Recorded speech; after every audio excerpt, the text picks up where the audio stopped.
বন্ধুরা, আজকে আমি ঘাঙর বাটার ঝোল করব আলু দিয়ে। দেখুন আলু কেটে রেখেছি, আর এই যে মাছ দিয়ে আজকে আলু দিয়ে পাতলা ঝোল করব, সেরকম কোনো মশলা না দিয়ে। দেখুন আমি তেল বসিয়ে দিয়েছি, এবার মাছগুলো আমি ছেড়ে দিচ্ছি।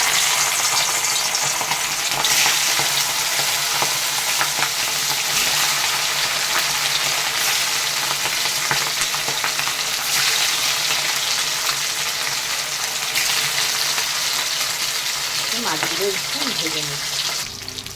দেখুন এক পাশ ভাজা হয়ে গেছে, এবার আমি উল্টে দেবো।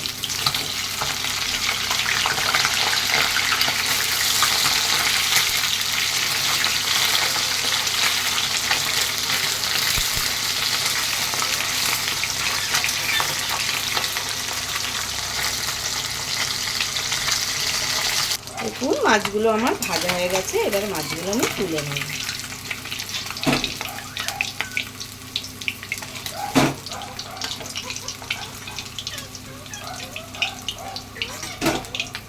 আবার আমি মাছ ছেড়ে দিচ্ছি আর তরকারিগুলো ভেজে দিচ্ছি।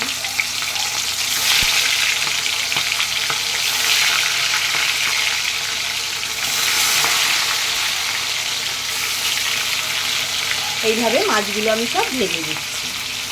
দেখুন মাছগুলো আমার সব ভাজা হয়ে গেছে, এবার আমি ওই তেলেই আলু দিয়ে দিচ্ছি। আলুগুলো আমি ভেজে নিচ্ছি।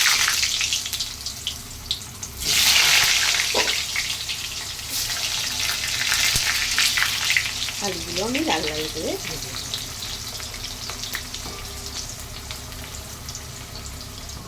এদিকে দেখুন আমি একটা বাটিতে জল নিয়েছি, তার মধ্যে আমি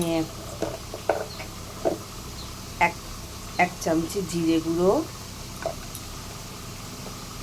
একটু লঙ্কার গুঁড়ি আর এক চামচ হলুদের গুঁড়ি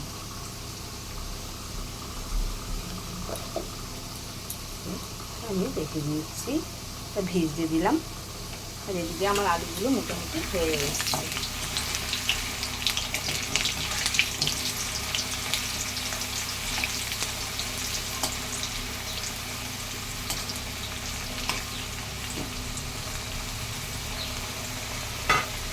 আলুগুলো আমি নামিয়ে নেব। আলুগুলো দেখুন হয়ে গেছে, এবার আমি নামিয়ে নিচ্ছি। আমি নামিয়ে নিয়েছি ভেজে। এবার ওই তেলেই আমি কালো জিরে ফোড়ন দিচ্ছি,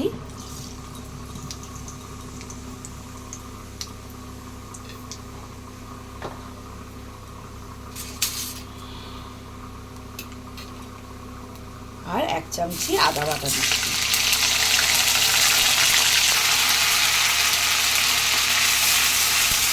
আর আমি যেই জিরে গুঁড়ো, হলুদ গুঁড়ো, লঙ্কার গুঁড়ো জলে দিয়েছি এটা দিয়ে দিচ্ছি।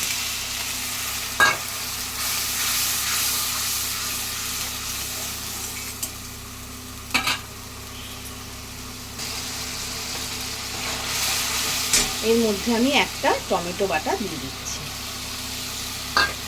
আর তার সাথে একটু স্বাদ মতো নুন।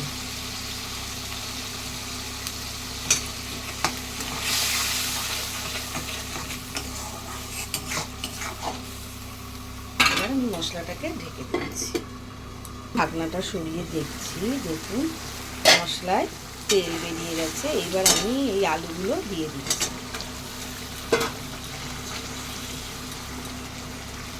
এই আলুগুলো দিয়েও আমি একটু চাপা দিয়ে রাখবো।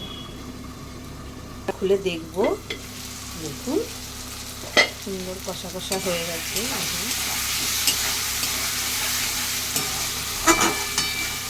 কালারটা দেখুন কি সুন্দর।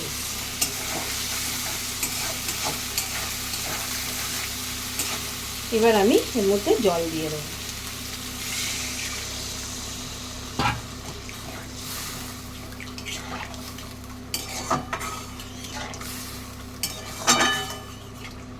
ফুটলে আমি মাছ দেব।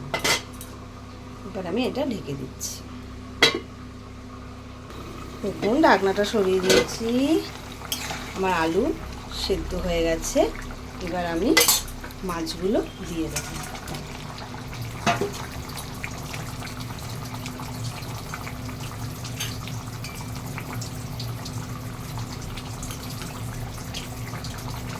আমার মাছ প্রায় হয়ে এসছে, একটু ফুটলেই নামিয়ে দেবো। দেখুন মাছ আমার হয়ে গেছে, একটু ফুটছিল, হয়ে গেছে। আর আমি মাছটা নামিয়ে দেবো। এর মধ্যে সামান্য আমি ধনে পাতা দিয়ে দিচ্ছি।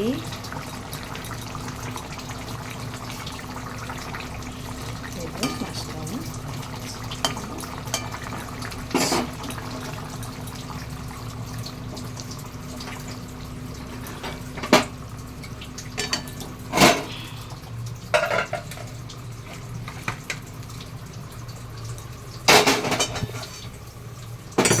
দেখুন মাছটা আমার হয়ে গেছে। ভাঙুর বাটা আলু দিয়ে ঝোল। ভালো লাগলে কমেন্ট করে জানাবেন কেমন হলো রান্নাটা। নমস্কার বন্ধুরা।